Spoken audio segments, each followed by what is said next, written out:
grandma before she passed away, and we would have so many puzzle pieces just spread out all over the table.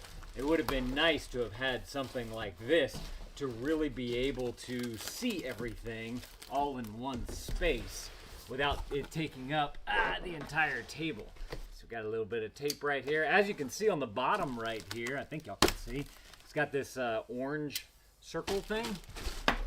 And that's because this is a rotating puzzle board, which is super cool. So, you know, you're sitting at your table and you might need to spin it around to be able to get it to the exact point that you need. And this would be able to do that. So, what